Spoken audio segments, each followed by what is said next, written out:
राधे राधे मेरे प्रिय साथियों, आप सभी लोगों को होली की बहुत बहुत हार्दिक शुभकामनाएं। हर साल फाल्गुन महीने की पूर्णिमा के दिन होली का पर्व मनाया जाता है, लेकिन इस बार होली के दिन चंद्र ग्रहण लग रहा है। और ये चंद्र ग्रहण की सबसे बड़ी खास बात यह है कि इस बार का चंद्र ग्रहण जो कि होली के दिन पड़ रहा है, ये हमारे भारत में दिखाई देगा।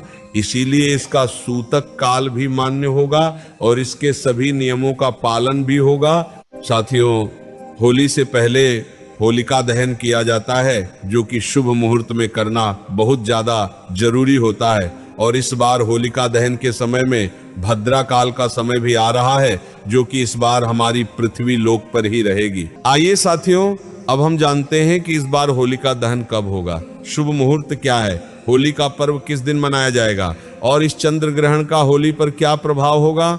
साथियों, इस बार फाल्गुन पूर्णिमा तिथि की शुरुआत 2 मार्च सोमवार को शाम 5:56 पर होगी और फाल्गुन पूर्णिमा तिथि की समाप्ति 3 मार्च मंगलवार को शाम 5:07 पर होगी।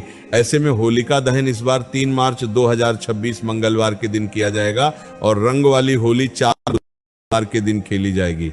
साथियों, इसी के साथ में होली से ठीक 8 दिन पहले ही होलाष्टक शुरू हो जाते हैं और इस बार होलाष्टक 24 फरवरी मंगलवार से शुरू होंगे और 3 मार्च मंगलवार के दिन समाप्त होंगे। इन 8 दिनों में किसी भी नए काम की शुरुआत करना या किसी मांगलिक कार्य की शुरुआत करने से बचना चाहिए।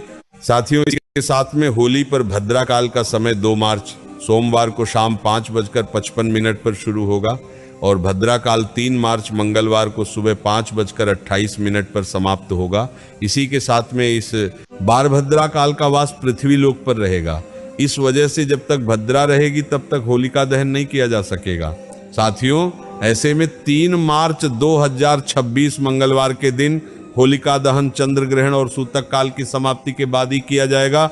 इसीलिए होलिका दहन 3 मार्च मंगलवार को शाम 6:46 से लेकर रात 8:50 के बीच में किया जाएगा। साथियों, इसी के साथ में चंद्र ग्रहण 3 मार्च 2026 को भारतीय समय अनुसार दोपहर में 3:20 से शुरू होकर शाम 6:47 तक चलेगा।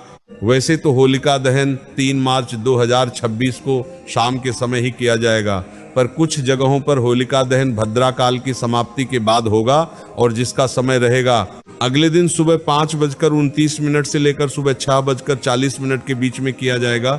वैसे ज्यादातर लोग ग्रहण की समाप्ति के बाद शाम के समय ही होलिका दहन करेंगे।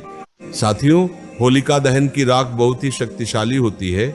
अगर आपके घर में नकारात्मक ऊर्जाएं प्रवेश करती हैं, आपके घर में कोई अच्छे काम नहीं होते हैं, तो उस जगह पर आपको होली की राख को अपने घर पर लाकर इसे दक्षिण पूर्व दिशा में रखना चाहिए। ऐसा करने से घर में सुख शांति आती है, पर ध्यान रहे कि आप होली की राख को अगले दिन ठंडी होने के बाद ही उठाएं। इसी के साथ में चंद्र ग्रहण की समाप्ति के बाद आप सभी को गंगा जल मिले जल से स्नान भी करना है और पूरे घर में गंगा जल भी छिड़कना है और भगवानों की पूजन भी करना है और दीपक जलाना है। इस तरीके से इस बार होलिका दहन किया जाएगा और होली का पर्व मनाया जाएगा।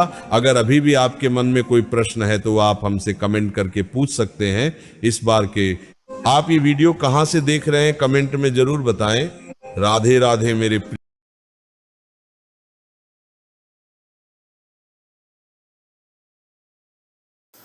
तो भक्तजनों, संध्या भक्ति KS चैनल पर श्री प्रेमानंद महाराज जी का सत्संग सुनने के लिए आप सभी का बहुत बहुत धन्यवाद है।